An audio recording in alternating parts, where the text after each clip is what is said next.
Hello, my name is Dennis Daly, and I'm an interviewer for the Public Library of Cincinnati and Hamilton County. And today I have the honor of interviewing Mr. Maurice Adams on April 23rd, 2007 at the main library. And our camera operator today is Leanne McNabb. Mr. Adams, thank you very much for doing this interview. Pleasure to be here. And we were talking a little bit off camera, but I thought we'd start. Where were you born, sir? New York City. New York City? Okay. And tell us a little bit about what you did before you joined before you were drafted the first time during World War II. Well, I went to school in Harlem, PS5, then the junior high school, 139. And then I went to DeWitt Clinton, which was located in the Bronx. And basically it was basically a Jewish school because of the neighborhood and whatnot.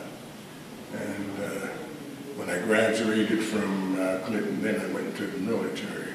That was June of '45. And you mentioned that it was mostly a Jewish school, so New York City public schools were pretty much fully integrated by the time you went to school? The public schools, talking about the grade schools and junior high schools, you had that within Harlem. Okay. The high schools were located outside of Harlem, see, and those were integrated, and they had some mechanism, I guess, to decide who went where. You had your choice. You might have one or two choices, but I found out it's actually where you were located. See. And I think I wanted to go to Clinton, but someone told me I was out the district. And one day, a friend of my father's, a Jewish fellow who ran a furniture store, came by the house, and he asked me where was I going. I said, well, I guess Commerce or Seward Park. He said, why don't you go to a good school like Clinton? I said, I'm out the district. And he said, come here. And he pointed across the window. He said, if you lived on that side of the street, you'd be out the district. You're right on the border. So I said, okay. So I went to Clinton. And did you have a good experience there? It was nice, yeah. Okay. I graduated about 4 years later, not the regular 3. I had it was a good academic school. And I had to spend an extra year. Okay. And then you graduated in '45. Right, and went right into the military. And Uncle Sam called you up. That's right. So tell me a little bit about, now I'm really fascinated with your story, we'll get to it a little bit later on, but when you went in, the Army was still segregated. That's right. Tell me a little bit about what you did for basic training, where you were sent in this experience. Well, initially I went into Fort Dix, and then from Fort Dix I went to Camp Crowder, Missouri, and that's where I took basic training. And one of the first thing I noticed, it was segregated, of course. White soldiers were living in the nice green and white barracks. We were living in the old CCC camp barracks, which was one low building with, it was heated internally with 3 big pot-bellied stoves. Put coal in there and whatnot. Latrines was outside. That was a separate building. So that was the first thing I noticed. The second thing I noticed is that we were wearing old uniforms, the old leggings, not the boots, and we were trained with the '03 rifles and not the M1 rifle. In '45 you were still wearing those? That's right. We were training with those. And when basic was over, they said, well, now you're going to go to basic medical training in Brooke General Hospital, Fort Sam Houston. Okay, that's in Texas. That's where I went, and I was trained as a surgical technician. And when I got out, I think we got out somewhere around March, and they didn't know where to send us. And later on, I found out what may have been the problem. You know, they had planned for an invasion of Japan. The first one was to be in September. The second one was to be around March. And I think this is where the holdup was. The war was over, and they didn't quite know where to send us. See? And finally, they said that now surgical technicians, you had about 4 or 5 in the general hospital. And there were quite a few of us, all black, who were trained as surgical technicians.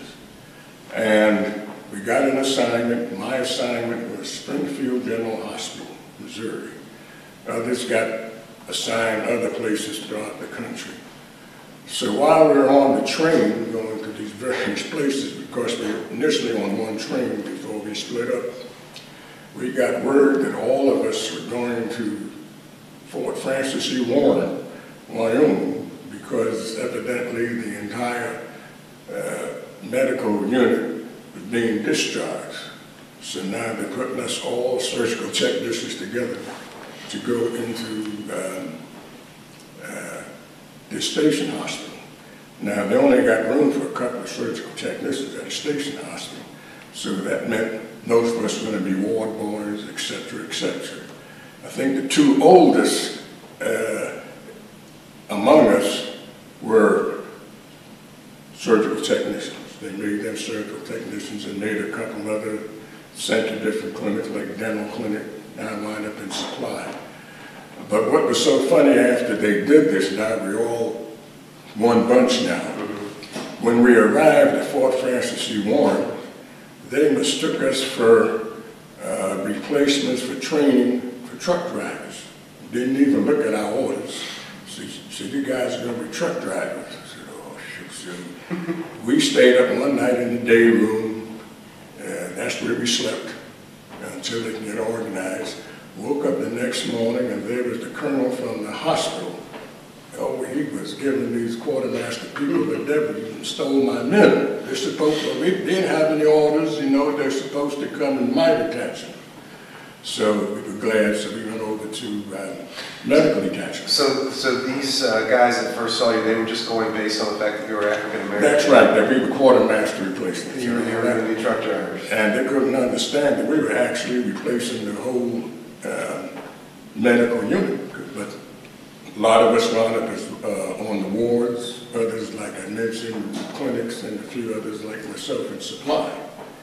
Also at that post, Fort Francis E. Warren, the MPs there were black. There was a black detachment there. So we worked pretty good together. If we needed to go someplace like into town and it's raining or whatnot, they saw we got to town. Or they'd call us and say, hey, Sergeant so-and-so is coming to the hospital. You take care of it? I said, we take care of it. Give him first-class treatment. So that's the way we work there. Going back a little bit, when you went to Missouri to do basic training, was that the first time that you had sort of lived or been outside of New York City? Or had Yes. What did you notice? Did you have much dealings with the town that was around you? Just once, when three of us walked around the town, and somebody said, well, let's go to the movies. So I walked up to the cashier, you know, and gave him my money. She politely smiled at me and said, we don't save colored, we don't serve colored. Wow. And the fellas behind me were laughing because they set me up. Okay. They set me up there purposely for that scene. And yeah, that's what I noticed there. Because then you went to Texas after that, but that was really the only kind of experience you had like that in terms of going into southern towns. Yeah, or did you sort of and stay away from it after you got? Okay. So you're up in Wyoming now. Were you there until you were discharged the first time? Yes. Okay. Yeah. And that would have been in 46? Yeah, 46. Okay. How long? What do you remember? What time? At what point in 46 you actually got discharged? That was. Oh yes. When I first went in, just to back up a little, we didn't know how long we could stay in, and that's when the Army had a field day in getting people to re-up. Because you were hearing things, but you're going to be in here 5 years. And someone will say, well, if you re-up for 3 years, they put you on a 90-day leave home. Whoopee. And, you know, if you sign up for a year and a half, you get 60 days home. And some people fell for it. Myself, we didn't fall for it. So by the summer of 46, we were told that all those those who were drafted in 45 would be out by Christmas of 46. Okay. So I said, oh, whoopee. And then one day in October, I'm in the supply room, lining up supplies, and the sergeant came to me. He said, you're going home next week. I said, home next week? What are you talking about? He said, discharge. And this is in October. So I said, oh, whoopee. And what they gave us a release paper, and on it said, you get your discharge November 15th around this. Now, this is in October. I forgot the second week in October. So I went home. I didn't tell my parents I was coming home. I'm going to surprise them. So I got home in Harlem, knocked on the door. My mother had answered the door, and she looked at me surprised. I said, Mom, I'm home. So she opened the door and looked at me, then she started closing. She says, you home? What, they discharged you? I said, yes. She said, let me see your discharge paper. I said, well, Mom, I gave her my release paper. She said, this is not a discharge paper. I said, Mother, this is what they gave me. I was supposed to get my discharge paper. Also, she looked at it, and she noticed it said 5th Army Headquarters phone number. She said, you stay right here. And she went inside the bedroom, got on the phone, and called the 5th Army duty officer. So they talked for a while. And I guess he explained to her, he told her what was happening, and that I would have a release paper and so forth, and it gives when I get discharged.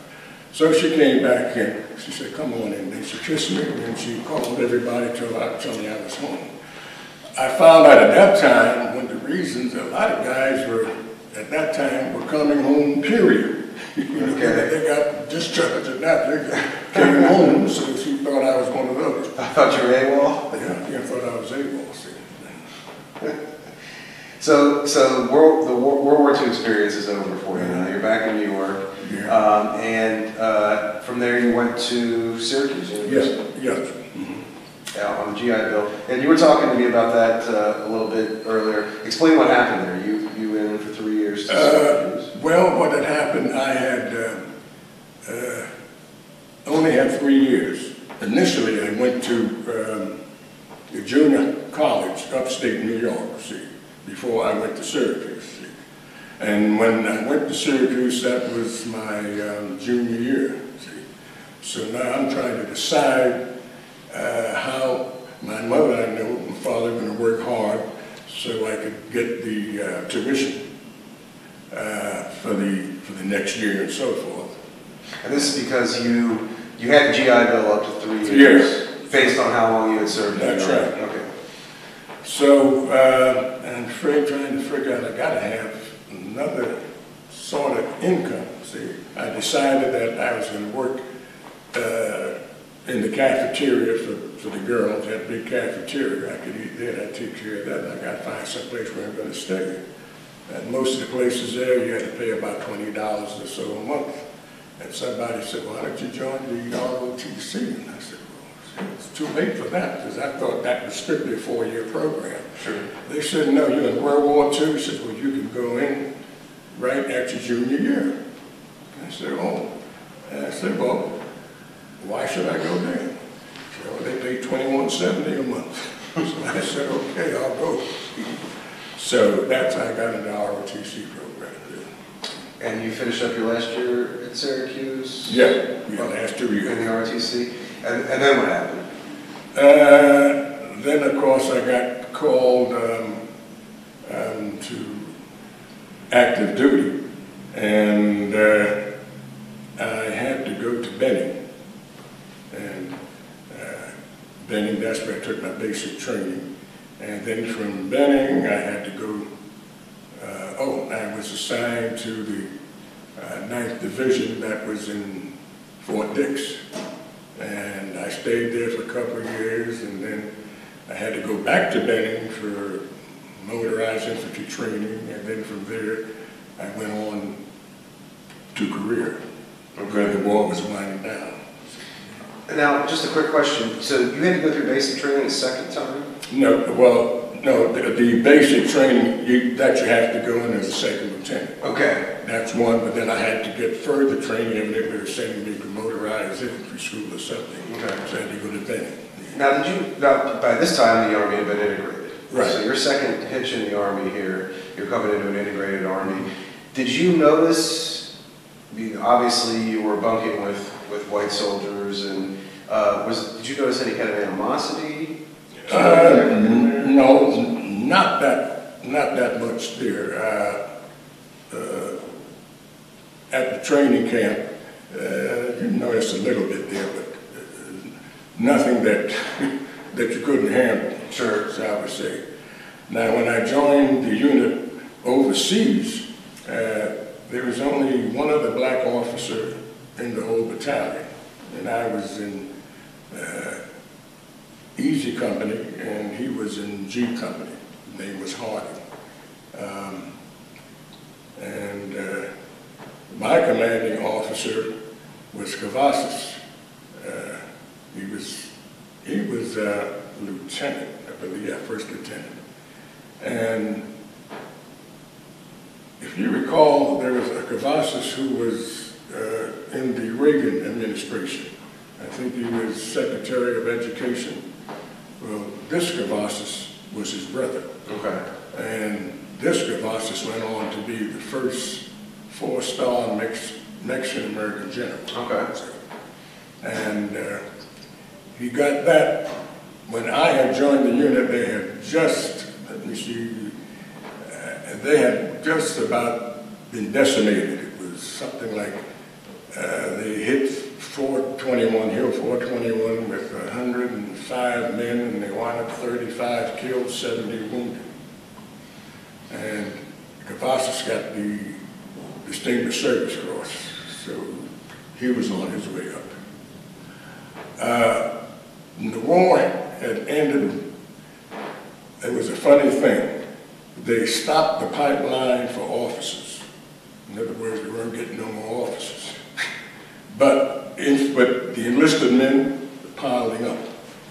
So, for example, if you had a battalion that called for 800 men and 16 or 32 officers and 800 men.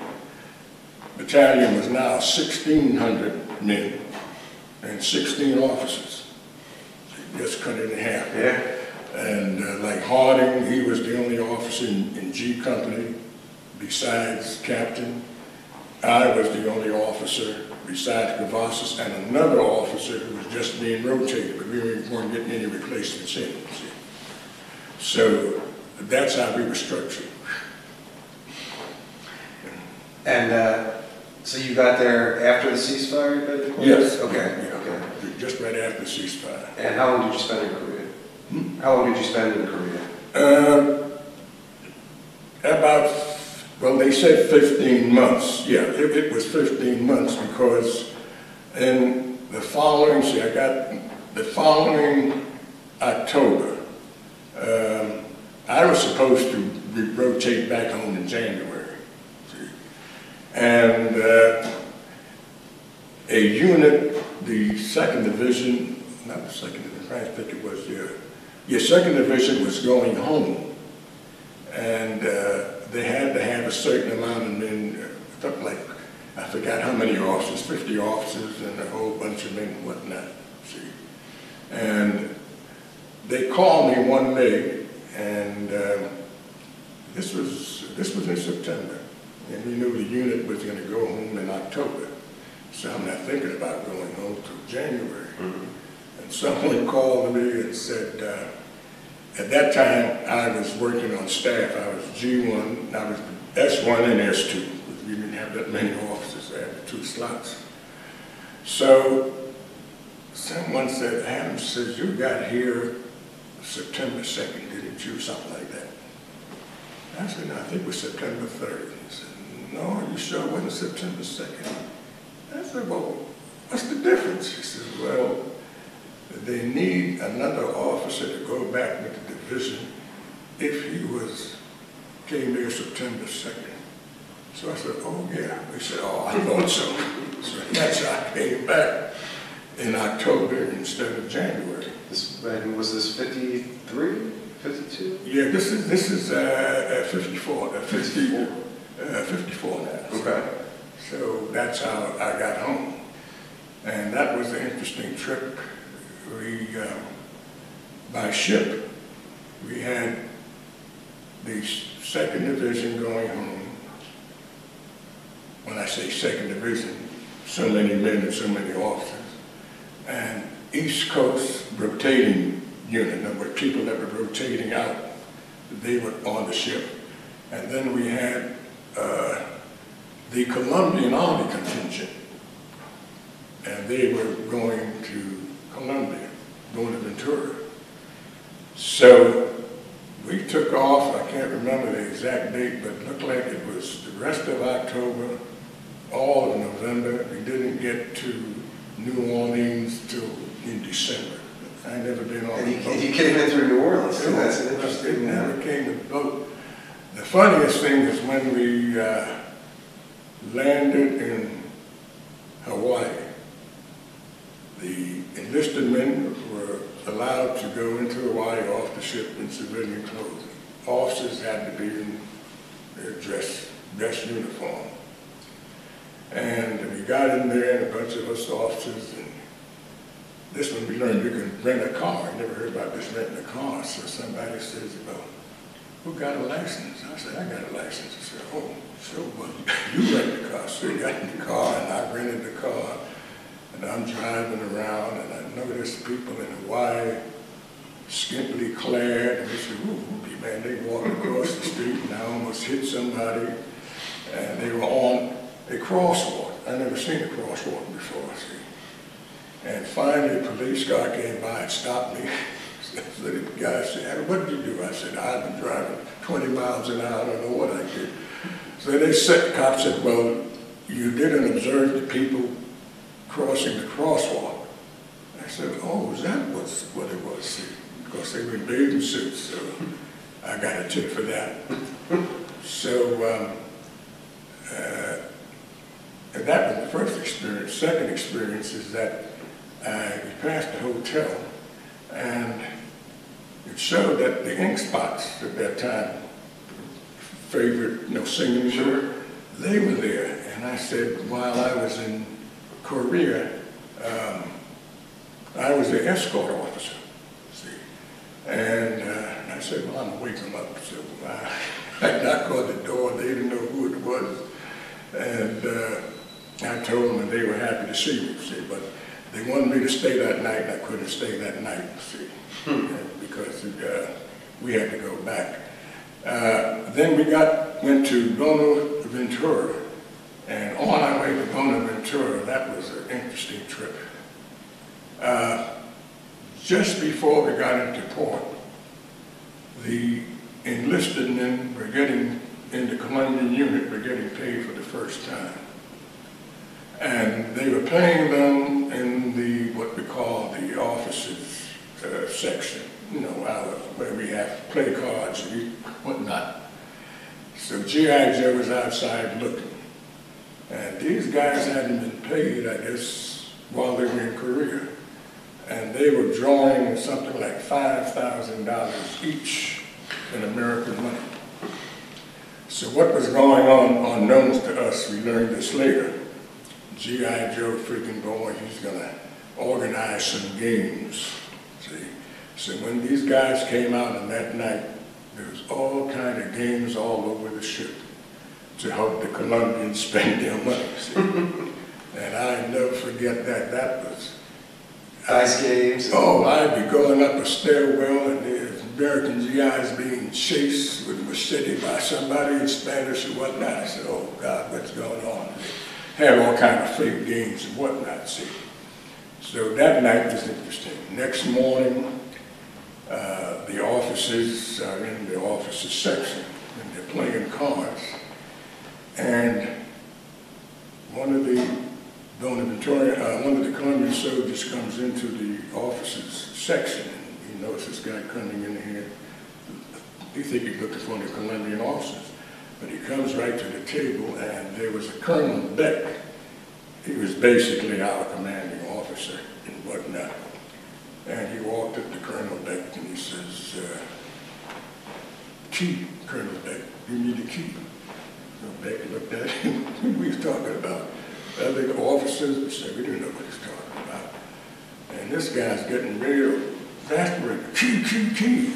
Finally, Beck said, wait a minute, you better call one of these Colombian officers. They called Colombian officer, and Colombian officer comes in and explains what happened. He says, oh, he says, on the ship, the first time I ever seen it, we had these Pepsi Cola machines, see, and that was operating like crazy. And you drop a quarter in there and get a pop and whatnot. Some GI had sold this machine to the soldier here for, I guess, $100 or $200. I told him to go and get the key from Colonel Beck. So that was the problem, see. And he lined up the soldiers and couldn't find, who did it. So now we're going to Ventura for the first time. And I noticed everybody is at the dock.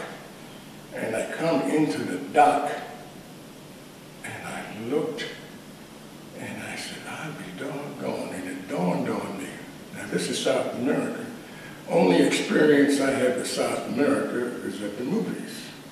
And all you saw at the movies from South America was Desi Arnaz, Exilio Chuga, and who's the Brazilian woman, Carmen Miranda. And I looked at the people that was on the dock there, and I thought I was in Africa. And this was Colombia. So anyway, we landed, and just before we landed, on the top deck, the bells was ringing. The MPs were running around, chasing this Colombian soldier. And they ran him down, and what happened? GI got a hold of him and sold one of the lifeboats on top for about $200 and told him when they land, you go up and get your boat. So the poor guy went up there, which is off limits, and I guess knocked on the pilot's ship and wanted to get his boat. He paid for it, and they weren't going to give him nothing. He was going to get his boat, so they had to call the MPs. Oh, man. So that was very interesting there. And then later on, I went into Bonaventura, and I ran into police chief, a young fella, and he drove me around. He was my complexion. He took me all the places around there. So that was my experience in South America, minus Cugat and Desi Arnaz. Did you go through the canal then, on your way? Yes, went the canal. That was a long trip. And then we landed in New Orleans, and from New Orleans, I think that's when I got off, and I think I took a plane from there to Newark Airport. But when we landed in New Orleans, we had a parade. They had a parade there. So we had to go out and parade, and I remember when I guess the first time they saw an integrated unit, but they didn't make any harsh comments except by when I was marching along. The lady looked down and said, next time they come through here, shine your shoes. Because the boots were not that span shine on them. And then I went into, I forgot there's an army post there, and that's where we went in to turn in our clothes and go to the next unit. Now I was assigned to the unit out in Fort Lewis. That was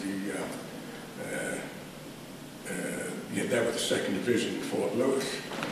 So I remember going there, and they said, well, I had these winter clothes that we had in Korea, and you said, you can turn these in. I said, look, I'm going to Fort Lewis. I said, I'm going to keep all the winter clothes.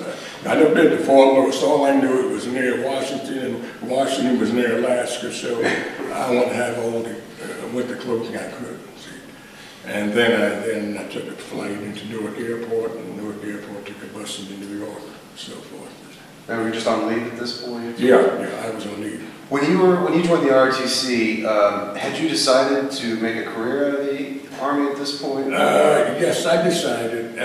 At that time, when I decided that I was going to make the Army my career, I was thinking, my ambition was, I said, well, if I make Army, I probably,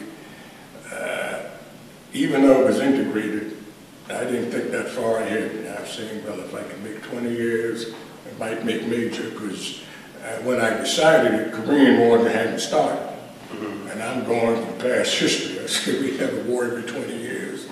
So I said, well, I'll make, put 20 years, get out, teach, and now I'll have 2 incomes. See, and when I retire, I got 2 incomes. And if I get married, my wife would probably be working too. So, well, it worked out that way. Okay. So, actually it worked out because my wife, when I did get married, she became a teacher. She had a master's and everything worked out fine. See. Of course, I did retire as lieutenant colonel. But at that time, when you looked at money, you know, tuition at Syracuse at that time was $600 a semester. It went up to $760 my last semester. The kids almost tore the school down. But, you know, it's a big change. Sure. And I remember when we were in Korea, we were going home. You know, we were going home. We had called on, I had called on the black officers that I knew in the unit. There was only a few. And we were on the hill and drinking beer and whatnot and asking the guys what they're going to do when they get out.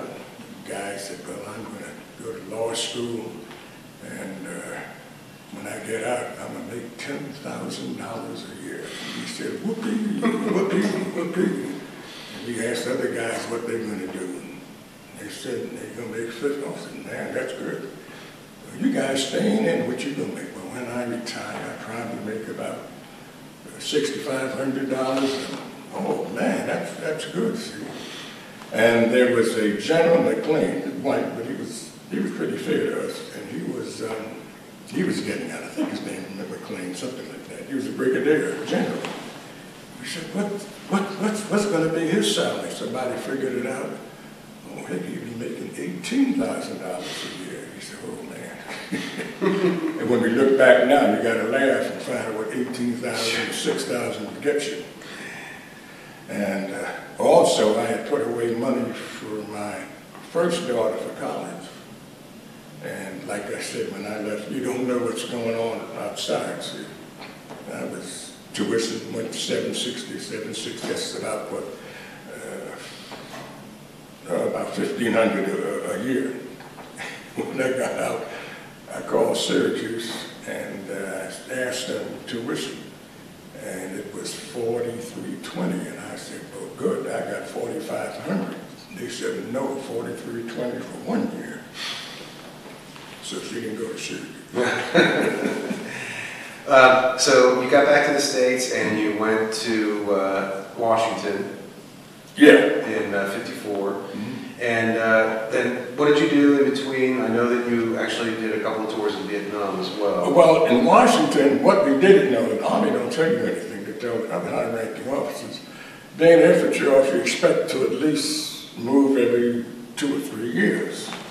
After the 3rd year was still there, come to find out, we spent something like 5.5 years there. That officers coming from Korea, their recent combat tour, would have spent anywhere from 5 to 6 years back in the States. Okay. So that's why. So I didn't leave until, say, I went there in '55 and left in '60. I went to Germany. Okay. And before I went to Germany, I went back to Benning for advanced infantry training. And then went to Germany. And I was with the family. I had a wife and 3 kids now. Okay. And I was assigned Stuttgart Post. And I became first assistant headquarters commandant and then headquarters commandant for my rest of my tour there, 3-year tour. How long was it, 3 years? It was 3 years. Okay, 3 years. Came back right after Kennedy was killed. Okay. In fact, when he was killed, I was going up to Bremerhaven. You see, if you have a car, before you leave Germany, you have to take your car for about 2 weeks before you leave, so that your car would get back. Would be there when you get to, back to the States. Okay. Not necessarily, but it'll be there in a few days. Sure. And if you're coming, if you just arrived in Germany, you have to wait 2 weeks to go and get your car. But at this time, a good friend of mine had just arrived in Germany, and I called him. I said, "Your car is ready up in Germany?" He said, "Yes." I said, "Well, I got to take mine up soon. You come with me. We go up and get his car and come back." And he later became 2-star general. He was from Dallas, Texas. And on our way back, this was December 22nd, we decided to stop in Mannheim, which was halfway from Mannheim, from Bremen, Mannheim, and then Stuttgart. See, let's stop over and see a friend of ours who was stationed there. He said, okay, and then we could go out that night. And we stopped by, and a friend of ours went by his quarters, his wife was there, but he was still on duty. He said, well, he's working, and we said, well, we'll wait. So we turned on the radio. Actually, we listened to music. We weren't care for any news, and we were talking. And finally, he came in later that evening. It was in the evening. And he said, did you hear the news? I said, what news? He says, Kennedy was shot. And he said, what? So we said, well, let's turn on the radio. We turned on the radio, and all we could get was commercial. This was, they had the Armed Forces Network operating out of Berlin. I said, if the president got shot, nobody have a commercial. So they said, and now we turn you back to Washington, D.C. I said, oh. And as soon as he turned back, it was Walter Cronkite, and said, nah, the president has just died. He just, oops. And my buddy who I was with was from Dallas. I said, well, I can't tell nobody I'm from Dallas. So that night we decided, well, we'll still go out and see what happens. So we went to a few places. Some places the people were in mourning. Some places it was open just like it wasn't anything happened. Run into a few American officers, and they were sitting down looking sad, and pat them on the shoulder. Then next day, I got back to Stuttgart, got right back to the post. There's my Jeep. There's my driver in his full gear. I said, what's going on? Well, you heard the president got killed. I said, yeah. I said, so what? So, you know, where we going?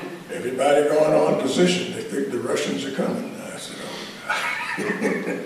So that's what we did. Oh, wow. Yeah, everybody figured the Russians are coming now.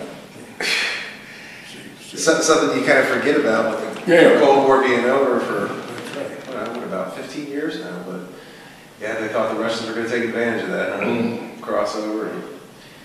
So then you came back to the States? Right, I came back to the States. That was in, let me see, I came back to the States, and I was assigned to Fort Ord, the U.S. Combat Experimentation Center. That's where they conduct experiments and so forth. And I got promoted to major in '64, and I was assigned as chief controller of one of the experiments. And the experiment was titled U.S. Aircraft Survivability Experiment. That was the title. It was actually trying to get information on how to develop tactics for Army aircraft flying over a Soviet mechanized regiment. Because Soviet mechanized regiment had Boku anti-aircraft guns. And that's what it was about. I don't know the results of it. All I know, I was told by the general in charge, and he patted me on the back and gave me a big achievement award. He said the data they got was what they needed to determine what they're going to do. So I don't know what the tactics were. Sure. But they got the data that they knew. And at that time, we got people that came in from the Department of the Army talking about our future, and we heard grumblings about Vietnam. Well, the Army's always a year or two behind, officer, they were talking about, like, people like myself, you guys can get out in 20 years, so that means you're getting out in 70. Don't look forward to no more promotion, blah, blah, blah. Okay, fine. And then, of course, 65 come, and I'm mowing the lawn, and someone, my wife calls me and says there's someone from the Department of Army wants to speak to you. And it was a clerk, told him to be ready. I'm going to go to Vietnam within a certain period. I'll get orders to go to Special Warfare School in North Carolina.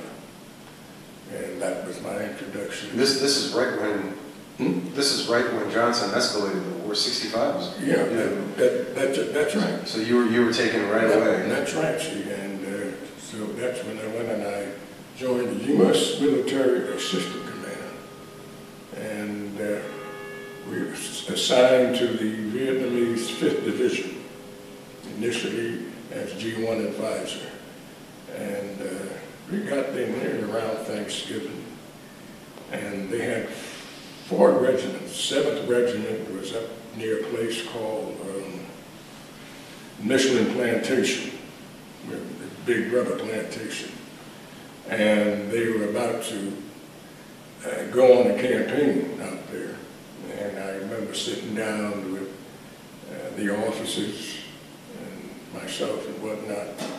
I was to follow after the officers went up there that night, and I was to follow possibly with in case they ran into trouble, with a unit to go up there, see. And anyway, they went that night, no, after Thanksgiving, they went up there. And then the next day, we listened to the radios, and Colonel called me in and says, the 7th has been ambushed around Michigan. And they're trying to find out what's going on and getting their reports and who to send up there. And finally, he said, we have to go up. The time I got up there, the battle was over, and the unit had 600 casualties, 200 killed, 200 wounded, 200 missing, around that number. And all the officers except one were still alive. And all the officers were still alive?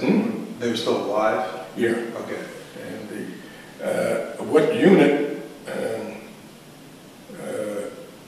was still in contact, the reason why there wasn't a complete wipeout, because there was one unit that night when they were bivouac took a defense position. One of the advisors noted see how the Vietnamese eat, they don't have a mess hall and whatnot. See, you carry the pans, I carry the food, and we sit down and we eat, see. So you're eating and nobody setting up no defensive position, see. And one of the advisors of one battalion decided to set up a defensive position. And that was the one unit that survived and whatnot. So, this was a South Vietnamese unit you were attached to? Yeah, so anyway, when I went up after everything was over with and we had to send in reinforcements, and I had to set up help. Well, I had to find out where the VC was, if they were still in the unit, so you can call in reinforcements and all that. So after that was decided, that we pretty well knew the VC were gone. Now we set defense position, and then we bring in reinforcements, and that was an eye-opener. Reinforcements were coming in, and they were lining up, and I was with them, going to send this unit here, join that unit. And the first thing I noticed, soldiers were lining up, and right behind them was, I guess, their wife and their baby. And I'm looking, I said, what in the heck is this? Somebody told me, says, well, you know, in the Vietnamese Army, they don't have any place for the families to stay, so they come with the trip. I said, what am I going to do with this thing? And child, with the soldier. So they say left face, and everybody left face, and the wife and baby do a sharp left face. And they march off away, and they go into a defensive position. And I said, oh my God. And the wife and the kids went out in the field with them? That's right. Wow. And I noticed after that, when I did take over a regiment, and we'd be at a base, and like say a place near Ben Cap, And if we go out, let's say on a mission, some other area is in trouble and whatnot, if we stay, let's say, longer than a week, I'll notice in our defensive position, families moving up, either by foot or by bus, they'll actually move up. Like one day, I'm going through a defensive position, I go through a machine gun, and I see hanging near the machine gun a clothesline with some diapers, and I'm looking, and I look at the end of the gun, and there's mother with the baby and a hand on the gun, and the husband there taking a nap. Oh, God, what the heck is this? Yeah, they will eventually, because they have no place to stay, you know, I mean, they stay at that where we were, right? But there's no facilities, and if the husband doesn't come, they don't know where he's at. Well, we go out there with him, and that's what we do. They be right on defensive position with them. They have no, you know, no place for them. Wow. And another problem we found out with the Vietnamese unit, let's say I send a report to Saigon that the unit right now, when we're going to hit the field, have something like 297 men. After I check with my captain advisors and all the units, to say how many people you got. Okay, we're going to hit the field. I put down 297. My counterpart with the Vietnamese unit will put down a large number. See, and the guys up at headquarters will get my 297, and they'll check with their Vietnamese counterpart. Says 400. See, and so Adams, you're wrong. See, we go into combat, and we might get beat up, and I'll get a call from the American advisors. They say, Adams, how come you're getting beat up by a Viet Cong unit that has maybe about 400 men? I said, didn't you see what I gave you? Well, you said 297, but the Vietnamese, I said, did you see what I gave you? Okay, well now you understand why we're getting beat up. But why the difference? I say the difference, very simple. I said, we make a head count. What the Vietnamese is going by is what's on the TONE, what's on paper, what they're supposed to have. We go by head count. But why the difference? Very simple. I says the Vietnamese soldier, he has no one to take care of his family. He goes to his company commander and talks with his company commander and says, you let me go back to Saigon and take care of my family.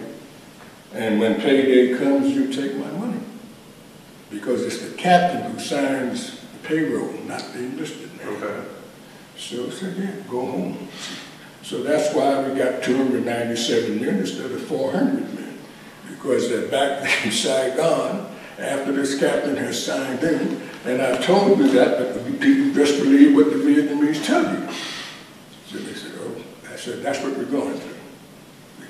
So that was one of the things you had to go through with the Vietnamese army. 12 minutes. Oh, okay, 12 minutes. Oh, okay, great. So, so in your first tour, were you always attached to the Vietnamese unit, or did you get? Well, after that, they rotated me, and I went to the province. They have province advisors. You know, province is like a state. And the province had a group of troops and whatnot. So I went, in my last tour, I was with advisor to Ben Zoon province. Okay. That was it. This was, there was a time in between your two tours, correct, that you came back to the States, or? Oh, yeah. I came back to the States and went straight to University of Cincinnati. And that's how you ended up in Cincinnati? That's right. Okay. And I didn't ask for Cincinnati, but, well, I found out later what had happened. But anyway, when I got here, and I thought this was a southern city. One of my first experiences when I came here was on our car you had a big letter A which said faculty. And you could drive, when you came in for a basketball game, you go to a certain parking lot with that A. If you don't have that A, you park with everybody else. So I came in with my big A sticker on there, and the policeman told me to go this way instead of going to the left. So I stopped and I called him. And he came in, the big A sticker is on the front of the car. And he comes right up his face there. He said, "What's the problem?" I said, "Who goes to the right, who goes to the left?" And he told me who goes to the right. And what do I have to go to the left? There's a big A sticker. You have to have an A sticker. So I said, "What in the blankety blank is that in front of you?" And he did a double take. And he did like that. So I told him, "I'm assigned to the school here." I said, "And I expect better treatment." You know, I said, "That son of a gun saw my black face before he saw the A sticker. Soon he saw my, "No, you gotta go over here." So I said, "Well, welcome to Cincinnati." So I had another incident where I had a class. I guess I was a little bit late. And the professor, instead of knocking on the door and saying, "Look," he bust right into my classroom and told me I had to leave. I said, "You're gonna get out of here, I'm gonna knock you right on your ass." So he left, and I figured, boy, that's it. So I went to see the colonel, and he smiled when I got there. He said, "Yes, sir." I told him about the problem. And then I said, "Why in the damn?" I said, "Did you have any reason why I'm here?" He said, "Yes." He said, "Then why did you pick me?" He says, "It was time Cincinnati saw a black combat officer going about your business." So I guess that professor reported, and it was so funny, around the post, around Cincinnati, they had 4 places where you might have to show identification. I had to show nothing when I was in uniform or nothing. As soon as I drive up, somebody said, "How you doing, Major?" And that's on the school. So I said, "What kind of damn place is this?" And I found out this was still, I called it crack land. I said, "My God." So, yeah, that was when I introduced to Cincinnati. And you were teaching at the university, so what, was it the Army, ROTC? ROTC. Okay. Yeah. And then you got word that you were going to be going back to Vietnam? Yeah, in other words, I was supposed to retire. I got here in, when was that? That was December '66. I actually got here January 2nd, 1967. Okay. And from that year up until this date, I spent at least part of each year in Cincinnati. Okay. So I was going to go back to, so I was going to retire in '70 until I got the word of what I told you about before. I'd have to go back, in other words. I did go back. And I went back to Vietnam, and that was in '70, November of '70. I came back in '71, and then I got assigned to the Military Intelligence School and Center in Fort Huachuca. Okay. My job there was chief of the tactical division up until I retired. And you retired as a lieutenant colonel? Right, and they gave me the Legion of Merit for reorganizing and restructuring the intelligence school, its tactics and all. See? Well, sir, I think we're probably going to have you back again when we start interviewing Vietnam veterans. Okay. Korean veterans, this is just a fascinating career, and I think we just kind of hit the tip of the iceberg here, but we thank you for doing the interview. Thank you. Thanks for everything you've done for the country, and that's it.